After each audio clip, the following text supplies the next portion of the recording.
নমস্কার বন্ধুরা, আজকে আমি রান্না করব ছোট বাচ্চাদের জন্য খিচুড়ি। এখানে আছে লাল বিট, এক টুকরো টমেটো, কাঁচকলা, আলু আর বিনস। আর আমি চাল আর ডাল ধুয়ে রেখেছি। এই বাটিতে 1 চামচের মতো চাল আর ডাল ভেজানো আছে। তো কড়াইতে আমি প্রথমে দিয়ে দিচ্ছি ঘি। ঘিটা দেওয়ার সাথে সাথেই গলতে শুরু করে দিয়েছে। ঘিটা ততক্ষণে একটু গরম হতে থাক।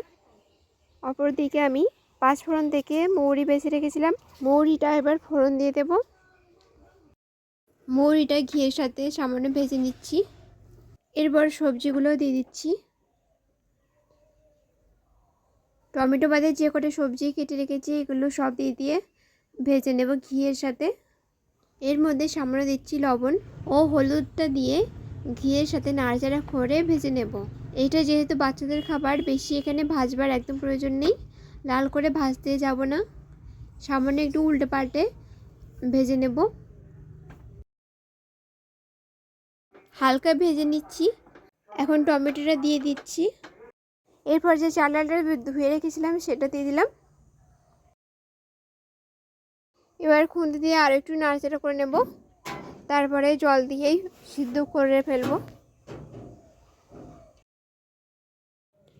এখন এর মধ্যে দিয়ে দিলাম জল, ঢাকা দিয়ে রাখবো আর ভালো করে সিদ্ধ করে নেব। হয়ে গেছে খিচুড়িটা রান্না। এখন ঢাকা খুলে নিচ্ছি। খুন্তি দিয়ে খিচুড়িটা একটু ঘুটে দেব। একটা থালাতে তুলে নিচ্ছি। ব্যাস হয়ে গেছে বাচ্চাদের খিচুড়ি রান্না। তাহলে দেখলেন কত সহজ বাচ্চাদের খিচুড়ি রান্না। এখন আমার ছেলে সত্যমকে খাওয়াবো। একটা লালা পশু বেঁধে দিয়েছি। ওকে যখন খাওয়াই তখন আমি কোলে নিয়ে ঘুরি ঘুরি খাওয়াই, কিন্তু এখন ভিডিও হচ্ছে আর ভিডিও আমাকে একলাই করতে হয়। অন্য সময় লালা পশু বাঁধি না, গলায় একটা তাওয়াল দিয়ে খাবার খাওয়াই। সামনে মোবাইল রাখা আছে তাই ঘুরে ঘুরে দেখছে এটা কি ব্যাপার রে। আবার একবার মাঠের দিকে ঘুরে দেখছে।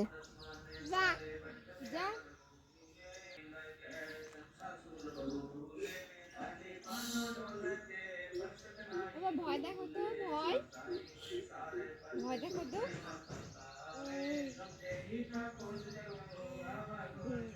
আমার ভিডিওটি ভালো লাগলে আমার চ্যানেলটি সাবস্ক্রাইব করে রাখবেন।